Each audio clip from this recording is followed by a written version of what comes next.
school circle we find in 1926.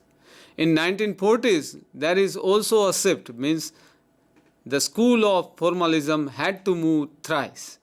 Once from the St. Petersburg and Moscow to Czechoslovakia. Now Czechoslovakia in 1940s, where Jacobson, Roman Jacobson and Rene Wellek were shifted to America, and in the America in university they influenced whole lot of new critics in the form of being professors of the universities, and in the form of new critic school we find their higher influence upon the literature.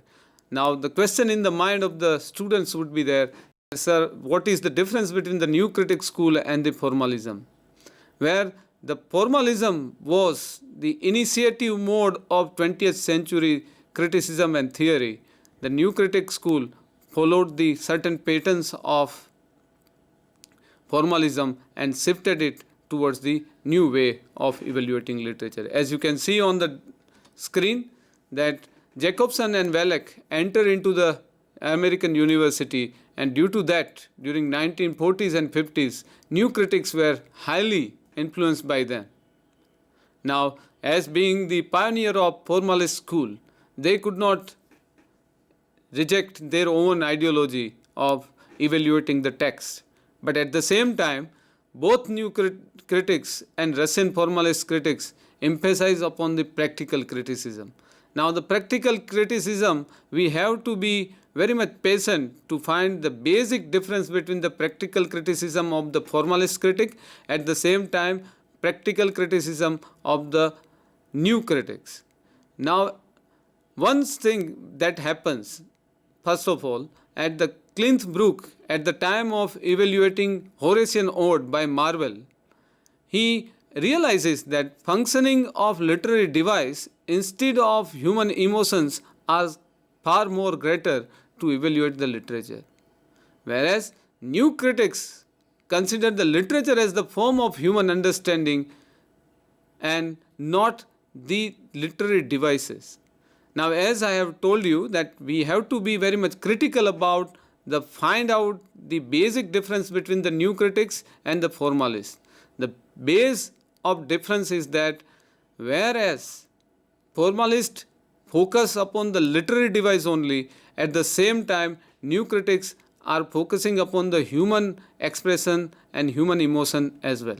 Means the formalists are against the evaluation of the human emotions and the function, whereas new critics gives the human understanding also upper hand in the case of evaluating the literature. We are moving one step further, looking towards the functions of Russian formalism from the beginning, that formalist theory of literature was primarily concerned about the writer's technical prowess and craftsman skill.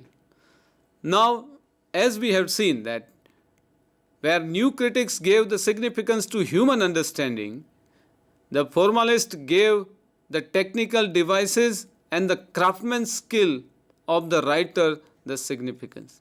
Means for the Russian formalist, it was the art of the artist through which he is conveying the message of literature is far more significant in comparison of the human emotions and the feeling or the understanding in the case of new critics. Now their technical focus led them to treat literature as the special use of language.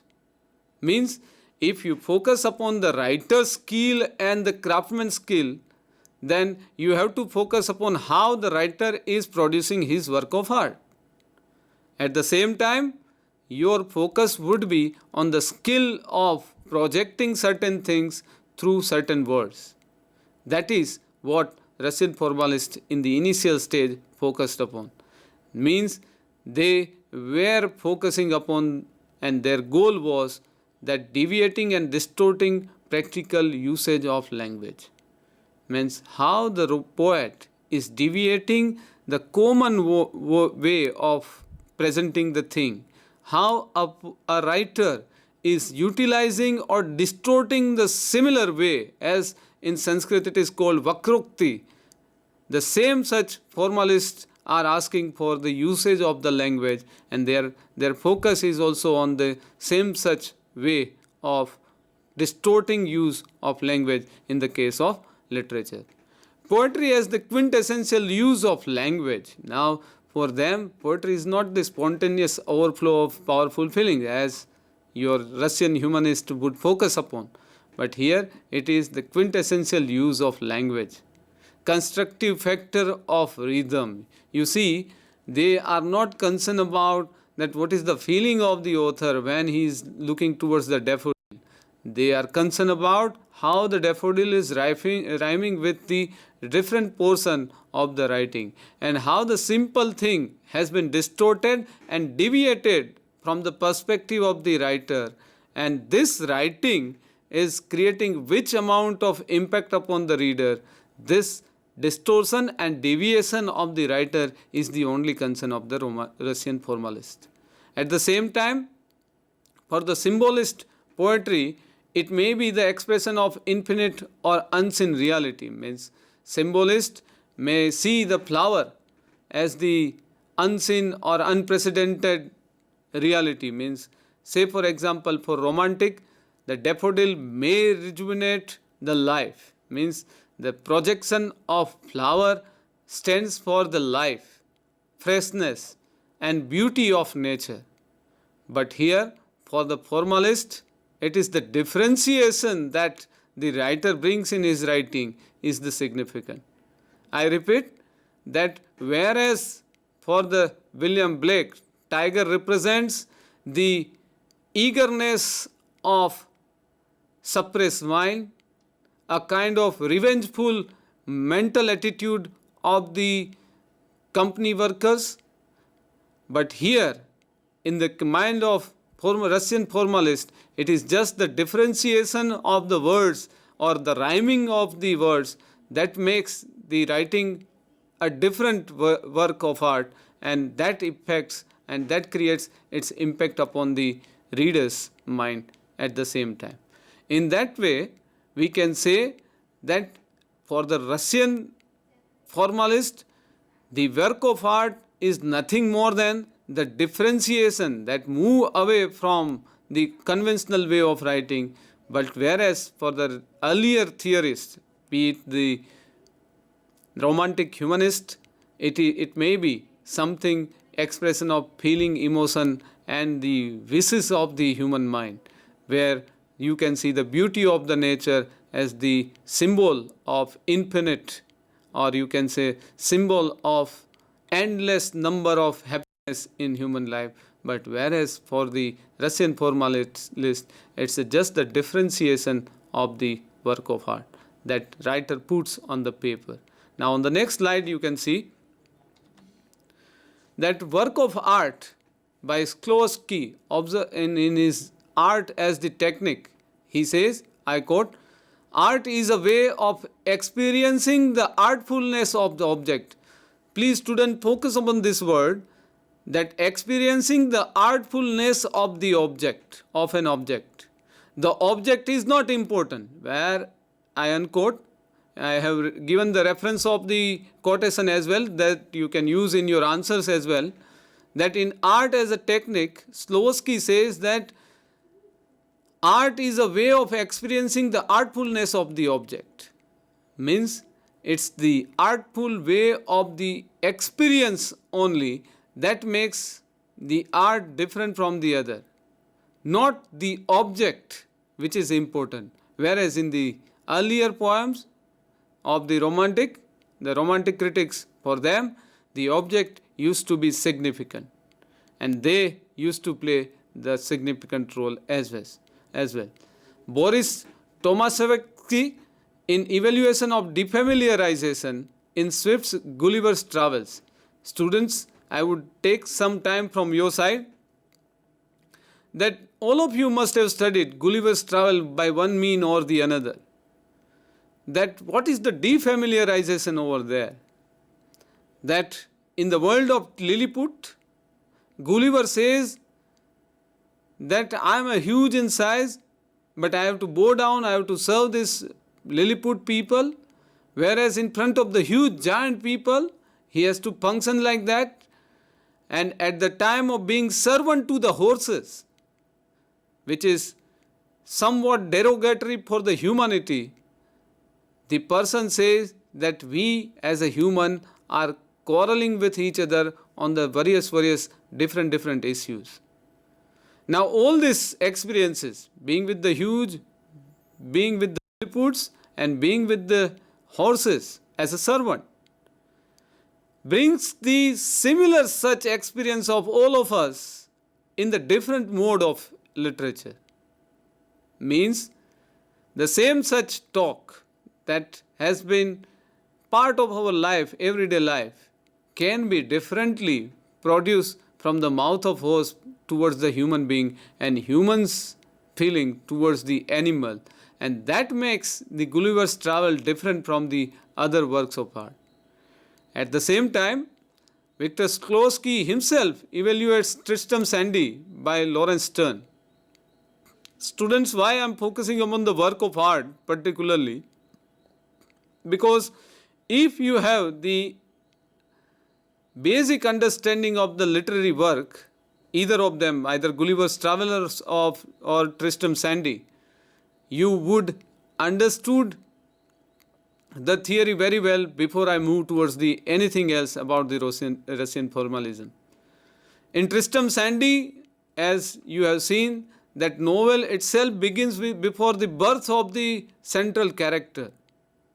Now there would be question in the mind of the student, then how it's functioning. It's functioning along with the differentiation of the depiction itself, that the inception of the central character also has been described inside the novel. At the same time, there are certain pages which are blank. There are certain pages which are depicting the entire design of the storytelling by Laurence Sterne as the poem, as a part of the novel writing, which is totally defamiliarization of the readers, those who used to read the novels earlier. And for those who haven't seen the Tristram Shandy by Laurence Sterne, I would request, just for the sake of having a look of the novel, please kindly go through the pages that you can find out how Laurence Sterne applied the different way of writing in the early 18th century. On the next slide, you can see the concepts of story, that is fabula in Russian and plot, sujet in Russia.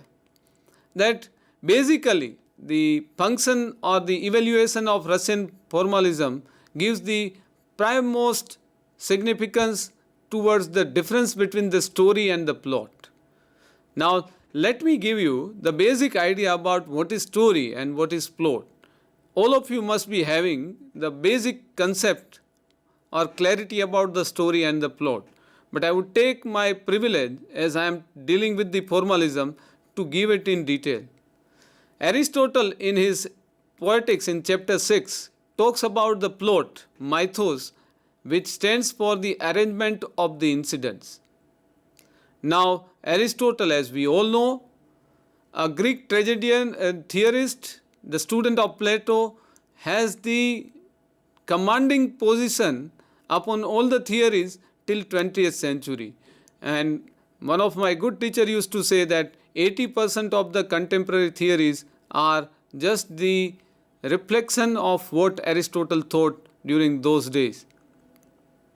Aristotle gives the plot, the mythos, as the arrangement of the incident, how you arrange the incident. Say for example, you have certain story in front of you. We shall have one story to understand our Russian formalism at the end of the story. But before here, I would like to talk to you about the story of any of the Shakespearean drama. Say for example, Hamlet by William Shakespeare. That we can see that in the initial stage, there is a ghost of Hamlet's father. Now, in reality, there should be the death of the father first, and then there would be a ghost, and then there would be a conversation between the ghost and the son. But here, Shakespeare takes the privilege of plot construction by depicting the ghost first and the reason of his death later on. That is the arrangement of event to make the reader realize the need to go inside the depths of the literature. Means how differentiating the mode of writing, the artist attracts the reader towards themselves. This is the primemost focus of the Russian formalist. Whereas in the story, you have once upon a time there was a king, he was a daughter, he had a son, and that it goes on one after the another in chronological way. But whereas the plot construction defamiliarizes the same such story, it produces into different point of view, and then you can feel that okay, this work of art is different from the other work of art. In the similar way, Virgil's Aeneid as well as Milton's Paradise Lost begins with the technique called in medias res. Now, student, I will take some time to explain you what is in medias res. As I hope you all have studied Milton's Paradise Lost, when Adam and Eve are being thrown out of the paradise, the Garden of Eden, by the God himself. Now, the beginning of Paradise Lost says of man's first disobedience and the fruit. Now, this of man's first disobedience comes later on. Then first there comes the instruction of the God inside the garden that please don't touch this fruit of knowledge, that is apple. That if you touch this, you are having the knowledge, and knowledge will bring all the miseries of your life. And as you all must be knowing that Satan in the form of snake provoked Eve, and Eve tasted it, and then after provoked Adam. Now Adam tastes, and this becomes the beginning of the Paradise Lost. That it was not Satan, it was not the Eve, but it was man's first disobedience. That it was not the fault of a woman or the Satan, but it was the first disobedience of the man. This is called in medias res. That story begins at the middle. That you have something before, you have something afterward. But in between, where the writer wants to begin is called the beginning of the story. And through with art of writing,